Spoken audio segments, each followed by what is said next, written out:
Sobat Jatim, apa kabarnya? Kembali lagi di podcast Ruang Informasi episode ke-36. Masih bersama saya Yunus Fandi di sini, dan podcast Ruang Informasi merupakan podcast resmi milik pemerintah Provinsi Jawa Timur yang dikelola secara ringan dan santai, berisi tentang topik-topik dan hot issues yang sedang beredar di masyarakat serta kebijakan-kebijakan yang ada di pemerintah Provinsi Jawa Timur. Nah, Sobat Jatim, kali ini saya sedang berada di Rumah Sakit Mata Masyarakat Jawa Timur dan sudah bersama saya di sini ada dokter spesialis mata penanggung jawab medis divisi katarak dan bedah refraktif Dr. Pramadita Waranandini. Selamat pagi, dokter. Selamat pagi, Mas Adi. Dan juga ada perwakilan manajemen RSMM Jatim, ada Mbak Aisyah Wahyu. Selamat pagi, Mbak. Selamat pagi. Baik, apa kabarnya ini dokter dan Mbak Aisyah? Alhamdulillah sehat. Alhamdulillah sehat, baik ya. Oh ya, nggak apa-apa, Mbak. Mungkin supaya nggak nervous bisa menyapa Sobat Jatim di sini. Hai Sobat Jatim, kayak gitu. Halo Sobat Jatim semuanya. Oke, baik. Sobat Jatim, kali ini saya Dr. Dita dan juga Mbak Aisyah akan ngobrolin dan mengupas tuntas terkait katarak, yang dimana kita tahu bersama bahwa penyakit katarak ini merupakan penyakit mata penyebab kebutaan terbesar, namun masih dapat diobati. Dan penyakit ini tidak hanya bisa dialami oleh orang tua saja, kita yang masih muda pun juga bisa berpotensi terkena katarak ini. Nah, maka dari itu RSMM ini menyediakan layanan baru yang spesifik menangani katarak, yakni klinik katarak dan bedah refraktif. Baik dokter, saya mau nanya tentang katarak ini. Sebenarnya katarak itu apa? Ya, jadi katarak itu sebenarnya merupakan suatu penyakit atau suatu kelainan di mana didapatkan ada kekeruhan pada lensa mata. Gitu. Memang benar yang dikatakan Mas Fandi tadi. Jadi memang banyak yang kena di usia tua. Memang penyebab terbesarnya memang karena usia ya. Tapi juga bisa memang di usia muda atau bahkan pun anak-anak juga bisa. Karena juga ada penyebab-penyebab lainnya, banyak penyebabnya. Gitu. Untuk gejalanya sendiri? Gejalanya paling banyak yang dialami oleh pasien adalah mengeluh kabur ya atau buram gitu. Ya atau buram, atau kalau udah yang kataraknya udah tebel banget ya bisa jadi udah nggak kelihatan misalnya bilangnya, jadi udah nggak kabur lagi tapi udah nggak kelihatan dok gitu.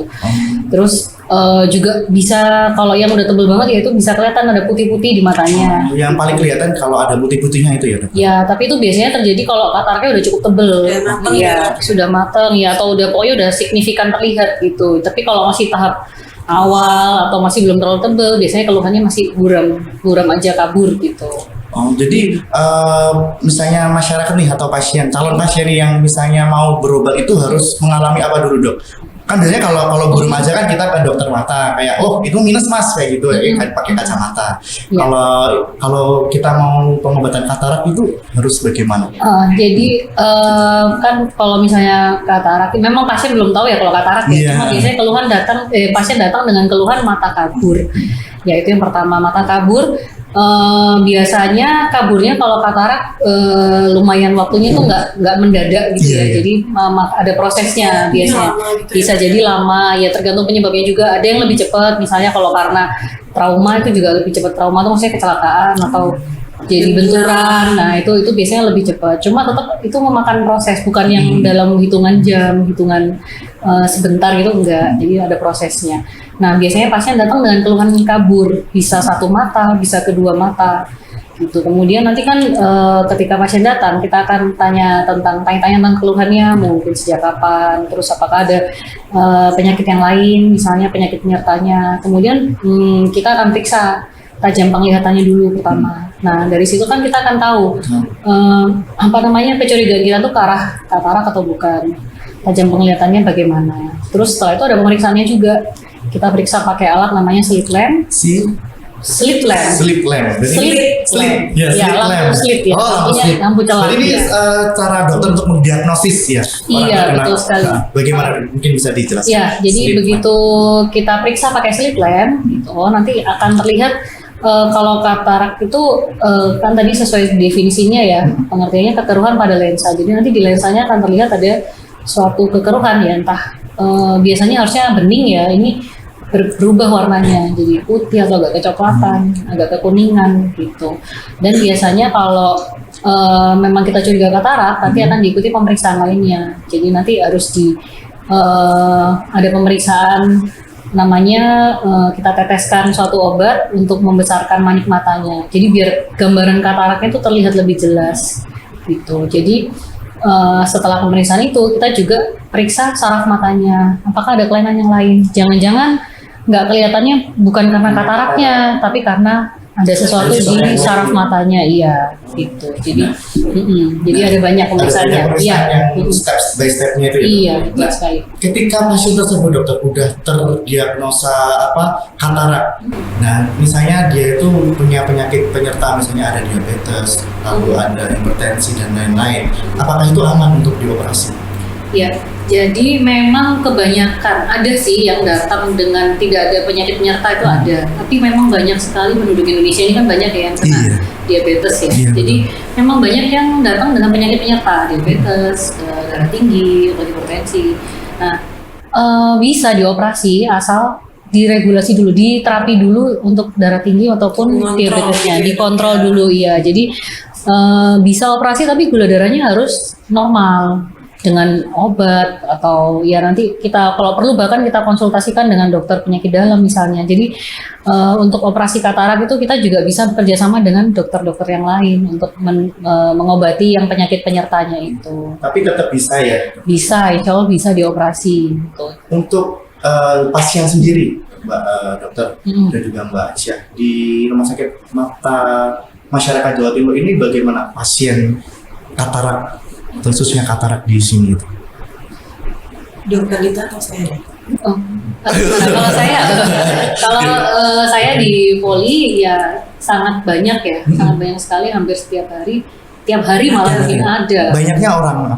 Orang tua? Kebanyakan memang orang tua, ya. Tapi juga ya itu tadi yang kalau punya penyakit penyerta itu bisa jadi usianya lebih muda, bisa jadi usianya lebih muda. Jadi pada yang punya diabetes terutama itu kan diabetes itu bisa diderita dari usia muda ya.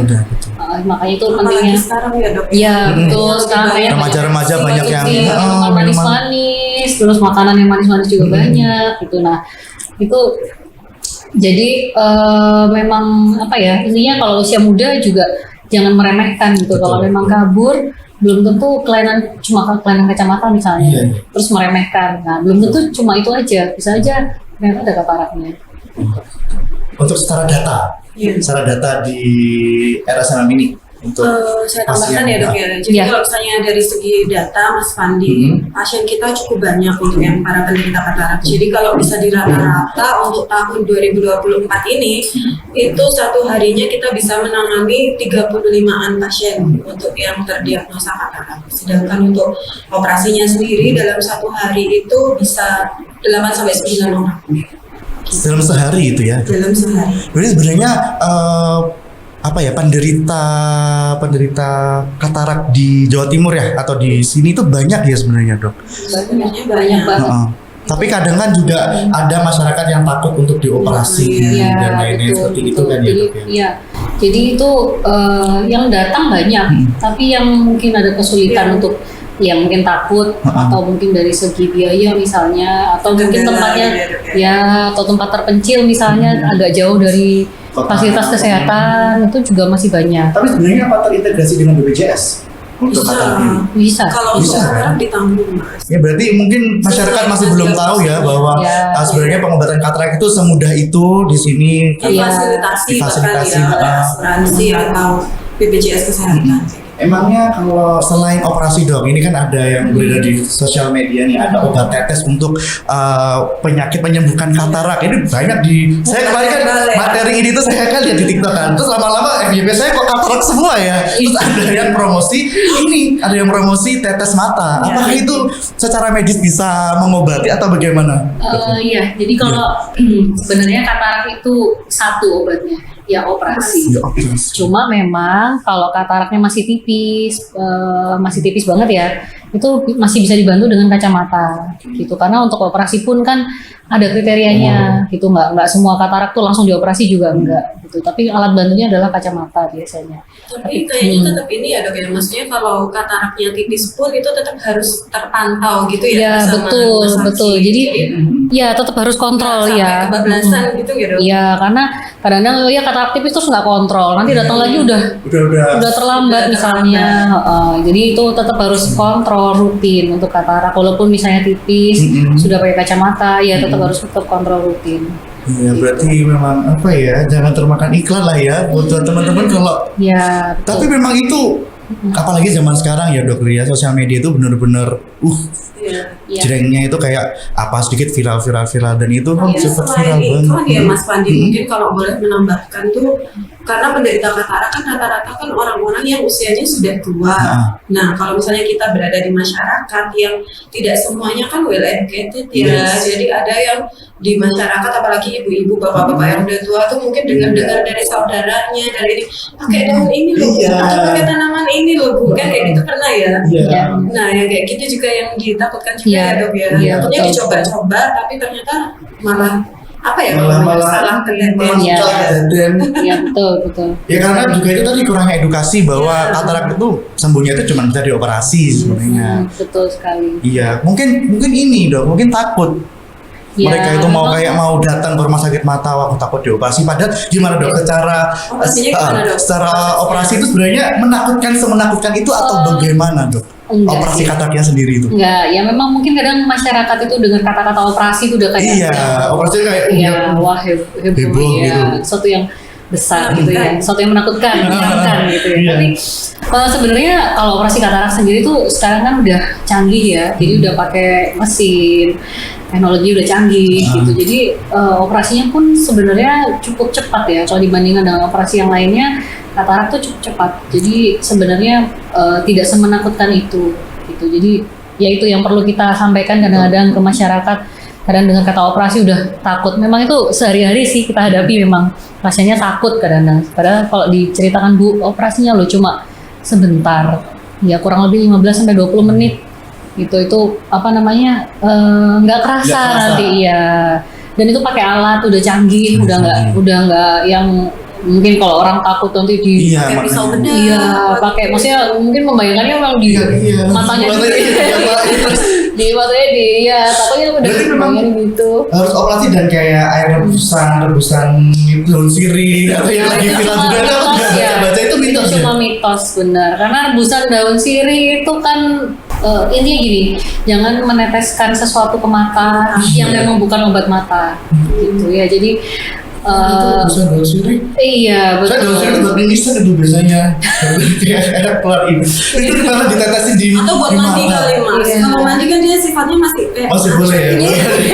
Dicek fakta sih itu jangan, mata tuh sifatnya steril yang pertama. Jadi kalau ya kecuali memang ada sesuatu misalnya kena apa terus dibilas air ya, itu air bersih ya oke. Tapi kalau daun sirih itu nggak, apalagi buat katarak enggak ya. Jadi itu semua mitos. Kalau katarak obatnya cuma kalau mau hilang operasi, nggak ada obat lainnya. Berarti kayak gitu Sobat Jatim, untuk katarak itu bisanya sembuh itu operasi, dan jangan termakan iklan atau yang hoax yang beredar di masyarakat kalau ada obat tetes mata ini untuk menyembuh katarak itu no, dan rebusan daun sirih juga itu no, itu buat jamu aja ya dok ya, buat minum kulit aja ya biar kencang kayak gitu ya. Baik, untuk ini sebetulnya saya mau tanya layanan katarak yang ada di rumah sakit mata masyarakat Jawa Timur ini mungkin bisa dijelaskan apa aja layanannya? Kalau yang di Poli KBR, Poli Katarak dan Bedah Refraktif, selain memang ada operasi katarak ya, operasi katarak, kemudian juga ada misalnya nih sudah operasi katarak tapi belum berhasil dipasang lensa. Jadi kalau operasi katarak itu selain kataraknya diambil, kita harus mengganti lensa yang kita ambil itu dengan lensa tanam, lensa buatan. Ya, lensa buatan. Nah, kadang-kadang bisa juga waktu operasi pertama kataraknya udah berhasil diambil tapi tidak memungkinkan untuk dipasang lensa. Gitu. Misalnya ada penyulit sesuatu atau mungkin operasinya di tempat lain yang mungkin fasilitas atau alat untuk masangnya nggak ada.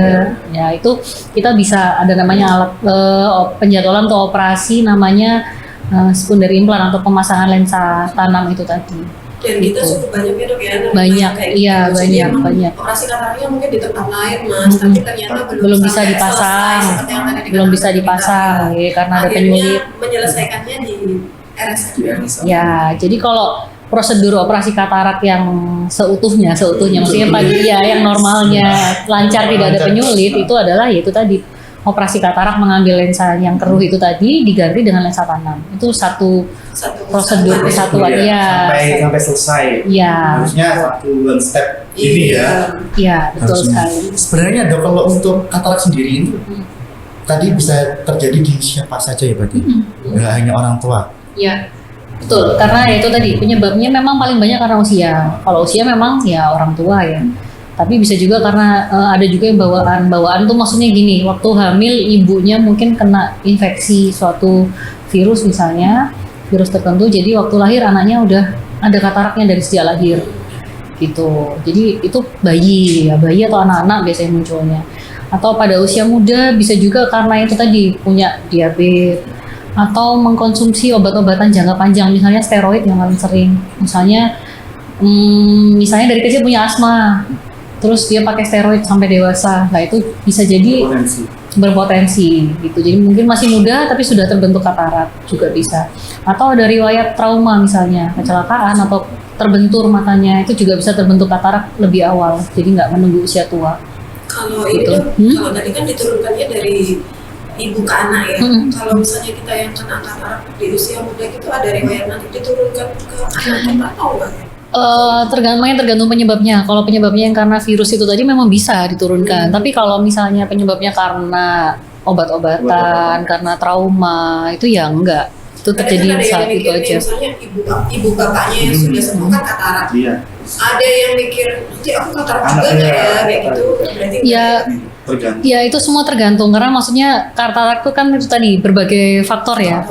Jadi faktornya banyak ya. Kalau anaknya ntar usianya udah di atas 40 ya tetap aja bisa kena katarak juga. Berarti karena usianya berarti ya. Iya, ya itu tadi terus punya diabetes misalnya. Yang diturunkan kadang-kadang diabetesnya gitu ya. dari orang tuanya diabetesnya. Jadi kan otomatis anaknya bisa aja usia muda udah kena diabetes misalnya. Diabetesnya. Bisa jadi karena itu. Jadi tergantung pola hidupnya juga ya Dok. Betul. Jadi tergantung banyak misalnya faktor. anaknya kena katarak, dia maksudnya jangan apa ya, kita jaga-jaga aja. Ya, Tetap waspada. Tetap waspada. Jangan dijuar noai gitu. Ya, intinya kalau ada keluhan itu periksa, gitu. Jangan menunda-nunda takut atau apa. Nah, itu. Tapi kalau misalnya pun periksa di awal itu udah aman. Maksudnya apa ya? Kalau misalnya sekecil apa gejala sekecil mungkin kayak periksa di awal, terdeteksi dengan awal itu penyembuhannya lebih cepat atau bagaimana? Intinya kan sebenarnya kan katarak itu kan sesuatu yang ini kan dia memang penyebab kebutaan ya paling banyak memang. Tapi sebenarnya kan dia itu sebenarnya bisa dihindari. Kebutaannya itu bisa dihindari. Gitu ya dengan cara itu tadi jangan sampai datang ke dokter tuh sudah di fase yang terlambat gitu. Baik, jadi kita sekarang masuk ke bedah refraktif. Oh iya, oke. Kan kita udah ngomongin katarak sepanjang jalan kenangan itu tadi ya. Lalu kita masuk ke bedah refraktif. Apa itu dokter bedah refraktif ini? Iya, jadi bedah refraktif itu suatu tindakan pembedahan di mana tujuannya adalah untuk mengatasi kelainan refraksi. Kelainan refraksi itu yaitu tadi misalnya ada minus, plus atau silinder. Itu jadi suatu operasi untuk mengatasi kelainan-kelainan refraksi itu tadi. Berarti minus bisa dengan apa caranya apa? Nah, itu dengan cara operasi itu tadi namanya bedah refraktif ya. Jadi suatu tindakan pembedahan. Jadi bisa ada macam-macam sih. Bisa kita tuh yang dioperasi itu kan lapisan paling luar mata tuh kornea ya namanya. Bisa di korneanya yang di utek-utek lainnya, dioperasi di situ atau lensanya yang dioperasi. Gitu. Apakah ada efek samping ketika kita mengambil layanan itu tuh? Sebenarnya semua operasi pasti ada resiko. Ya, semua pasti ada resiko. Cuma kan kita tetap akan pertimbangkan kira-kira ini banyak keuntungannya atau banyak banyak resikonya gitu kan. Rasionya berapa persen? Nah, itu kan semua tergantung kembali ke kasus masing-masing. Per case maksudnya, per kasus masing-masing ya. Jadi nggak bisa disamain juga tiap orang, nggak mesti sama gitu. Jadi kayak misalnya kalau ngomongin resiko ya semua pasti beresiko. Semua gitu ya, operasi katarak, operasi mau di bedah refraktif atau operasi lainnya semua pasti ada resikonya gitu. Tapi Tapi jangan khawatir Mas, maksudnya kalau misalnya ngomongin risiko, pasti semua itu akan sudah dijelaskan kepada pasien itu di awal. Jadi untuk pemeriksaan pre-tindakan itu pasti akan disampaikan. Jadi nanti kira-kira keberhasilannya itu seberapa sih, terus risikonya apa. Jadi nanti akan dikembalikan lagi sama pasiennya. Mau memilih tindakan yang mana, melanjutkan tindakan atau tidak, semuanya Kembali ke pasien. Tapi pada intinya katarak ini tuh bisa disembuhkan gitu aja lah ya Pak. Ya intinya tindakan katarak maupun bedah refraktif sih ya relatif cukup aman. Relatif cukup aman. Betul. berapa lama Dok kalau untuk operasinya sendiri Dok kalau katarak? Apa durasi operasinya? Iya. Kurang lebih 15 sampai 20 Cuma menit. 15 Oh. menit. Selama itu lancar ya, maksudnya Iya, kadang kan nggak ada- keadaan iya. keadaan mata pasien itu kan lain-lain ya. Betul. Misalnya katarak yang biasa tanpa penyulit sama katarak yang karena bekasnya trauma. Kena apa sesuatu kan beda keadaannya. Betul. Ya. Nah, setelah misalnya pasien ini udah melakukan bedah refraktif ataupun juga operasi katarak, pasca operasi perawatannya apa aja Dok? Ya, ya jadi dua ini kan berbeda ya. Jadi kalau katarak, kalau misalnya pakai kita yang paling canggih kan sekarang tekniknya namanya vekoemulsifikasi ya, Iya. pakai mesin Pakai operasinya, betul. Jadi udah nggak manual, nggak seluruhnya manual lagi. Tuh, nah untuk operasi veko ini penyembuhannya kurang lebih sekitar 2 minggu, nggak boleh kena air. Pasca operasi nggak boleh kena air, terus nggak boleh gerakan-gerakan tertentu, nunduk-nunduk ke bawah, ngambil barang di bawah itu nggak boleh. Tidurnya ya biasanya disarankan miringnya, kalau mau miring ke arah yang tidak dioperasi. Angkat berat itu nggak boleh gitu.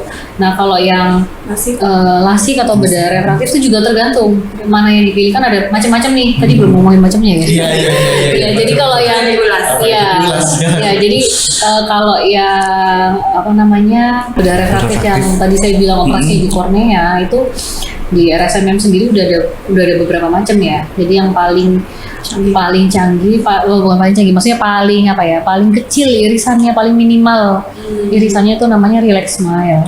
Relax Smile ini irisannya sangat kecil sekali, jadi keuntungannya dia juga penyembuhannya lebih cepat gitu. Jadi dia sekitar 1 mingguan itu memang nggak boleh kena air, nggak boleh berenang 1 bulan itu, jadi cukup cepat. Kalau yang lainnya lagi ada femtolasik.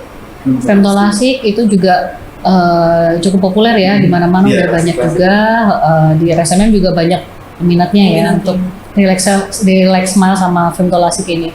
Cuma femtolasik ini karena luka insisinya lebih lebar, jadi dia penyembuhannya lebih lama, sedikit lebih lama, sekitar 2 minggu untuk penyembuhan, untuk nggak boleh kena airnya, terus nggak boleh berenangnya sekitar 3 bulan gitu. Tapi untuk layanan bedah refraktif itu tadi ada beberapa itu tadi ya Bro? Iya, itu juga masih ada lagi lah itu. Iya, sebenarnya masih ada lagi macam-macam, ada lasik ekstra, ada trans PRK, ada macam-macam. Itu maksimal berapa? Tadi kan bertanya untuk yang minus dan plus ya, mata yang minus dan plus itu bisa di bedah refraktif itu ketika untuk maksimal berapa Dok minus? Sebenarnya kalau maksimal berapa tuh semua kembali lagi tergantung pada ketebalan kornea masing-masing orang. Ya, jadi harus diperiksa dulu. Ya, jadi nggak sama tiap orang itu. Ada yang tebal banget, ada yang ternyata tipis gitu. Jadi semua tergantung. Kalau misalnya ternyata kornea cukup tebal, misalnya minusnya banyak ya kemungkinan ya tetap bisa habis gitu. Tapi kalau ternyata walaupun minusnya nggak terlalu tebal tapi kornea ternyata nggak terlalu tebal juga, ya bisa jadi ada sisa. Tapi jangan khawatir ya Dok. Iya. Kondisi-kondisi yang misalnya tidak bisa dilakukan lasik, di sini juga udah ada Ya ada. Ya jadi untuk yang misalnya kita nggak bisa lasik biasa, di sini juga ada lasik ekstra sekarang. Lasik ekstra itu apa bedanya sama? Ya jadi lasik ekstra itu ada tambahan prosedur khusus, dia pakai obat tertentu untuk memperkuat jaringan korneanya itu tadi, sehingga masih bisa dilakukan lasik tapi dengan tambahan prosedur khusus itu tadi. Makanya namanya lasik ekstra. Lasik ekstra. Betul sekali. Lebih lebih ada tambahan prosedur Ya, untuk betul. operasi itu tadi ya. Betul.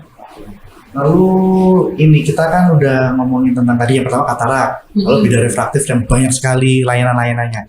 Semudah apa sih masyarakat bisa menjangkau informasi ini? menjangkau informasi atau menjangkau menjangkau kesehatannya. informasi ini dan juga pelayanan kesehatannya. Mungkin kalau informasi kan bisa di platform apa ada, lalu untuk pelayanannya gimana sih? Kalau dari kemudahan informasi kan rumah sakit sudah menyediakan berbagai layanan informasi yang bisa diakses ya sama masyarakat, bisa melalui Instagramnya di apa? di @rsmm_jatim. rsmm_jatim. Yes, atau mungkin kalau misalnya bagi sobat Jatim yang sukanya lihat YouTube juga kami sediakan di YouTube ya. Atau mungkin kalau misalnya mau yang agak-agak klasikal lewat website juga kita update gitu. Jadi ya. tapi paling apa ya? Paling bagus view-nya sih mungkin dari Instagram ya Mas ya. Ya selalu kita update baik dari jadwal dokternya, tarifnya ataupun update layanan yang terbaru di RSMM kita bisa lihat di Instagram kita. Dan semua itu untuk pelayanannya terintegrasi dengan BPJS Kesehatan? Iya, jadi selain BPJS Kesehatan, kita kan juga bekerja sama dengan beberapa ya provider ya. Jadi seperti asuransi atau mungkin ada yang dari Sobat Jatim yang mungkin berasal dari beberapa perusahaan swasta gitu, mungkin bisa dicek juga. Beberapa sudah kerja sama dengan kita. Ya, memang nggak semua tindakan ya, tapi ya ada nggak beberapa semua memang yang tindakan tidak sih. tercover. Gitu. Tapi kalau Cuma untuk kalau Katarak tercover ya. rata-rata sudah ditanggung. Berarti tadi yang layanan bedah refraktif itu termasuk layanan unggulan di RSMM ini ya? Iya Dokter, betul sekali. Jadi mungkin bisa Sobat Jatim kalau ingin lasik ya, Ya. ingin nggak pakai kacamata, mau coba style baru. Iya. Selain bebas ada dari kacamata. bebas dari kacamata, selain di sini tuh ada pencegahan untuk katarak, operasi katarak, juga ada lasik untuk ya udah untuk menyembuhkan supaya nggak pakai kacamata. Tuh, Ya. Mas Fandi tertarik. Iya, saya tertarik deh. Iya, supaya ganti model, ya, supaya Mandi udah pakai kacamata. Kayak gitu. Oh, berarti untuk yang bedah refraktif ini tidak tercover BPJS ya. Iya. Cuman dia ada di sini, udah banyak juga peminatnya. Banyak banget. Apalagi kan mungkin ini ya Mas ya, maksudnya beberapa instansi atau sekolah pendidikan yang kedinasan kan yang biasanya Mengharuskan mensyaratkan tanpa Iya. kacamata. kalau tidak boleh memakai kacamata, itu biasanya juga menjadi salah satu pasien di sini. Untuk mungkin ada layanan unggulan lain di klinik ini, dokter? Mungkin yang belum disampaikan di bedah refraktif ini. Benar-benar reflektif. Apalagi dong. Apalagi dok, oke, apalagi kayaknya banyak banget tadi. Iya, yang memang ya pada intinya memang operasi katarak. Memang kalau operasi katarak sendiri sebenarnya macam-macam ya. Nanti belum pilihan lensanya. Lensanya ada macam-macam. Ada yang lensa standar, ada lensa yang premium, ada lensa yang bisa untuk lihat jauh sama dekat, ada yang untuk lensa yang untuk silindernya besar misalnya kayak gitu. Jadi itu ada banyak banget sih kalau ngomongin operasi katarak aja. Belum lagi bedah refraktifnya itu tadi. Jadi ya, salah satu caranya adalah cek di website aja, cek di website aja layanan-layanannya yang apa aja, di Instagram yang update Instagram. seperti itu di rsmm.jatim. rsmm_jatim. Terus di websitenya juga di RSMM Jatim gitu ya. rsmm.jatimprof.go.id. Oke, baik. Nah, dokter mungkin ada tips untuk sobat Jatim di sana yang mungkin masih normal ya matanya, atau bagaimana untuk tips kesehatan untuk pencegahan katarak dan juga minus mata minus atau bagaimana? Ya, sobat Jatim. Jadi kalau misalnya ada keluhan mata, misalnya kabur atau apa, jangan takut untuk periksakan mata segera mungkin. Jangan nunda-nunda, walaupun misalnya masih muda, masih mungkin merasa tidak ada penyakit apa-apa, ya itu tetap periksakan aja, jangan takut. Terus kalau misalnya mungkin yang punya orang tua atau kerabat yang memang sudah usia tua dan curiga ada kelainan di matanya, juga jangan ragu-ragu untuk mengajak ke dokter mata untuk periksa matanya sesegera mungkin. Tuh. Karena supaya lebih cepat terdeteksi, lalu Betul, sedini mungkin. bisa melihat indahnya dunia ini ya dokter ya. Sekali.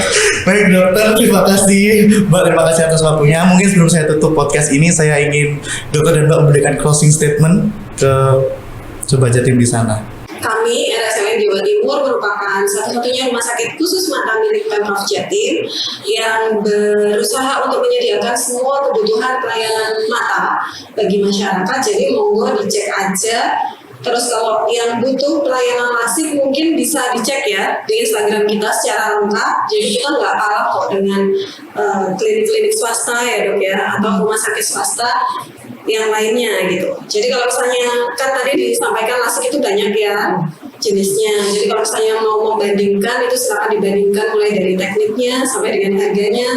Insya Allah RSMM mumpuni. Untuk berkunjung.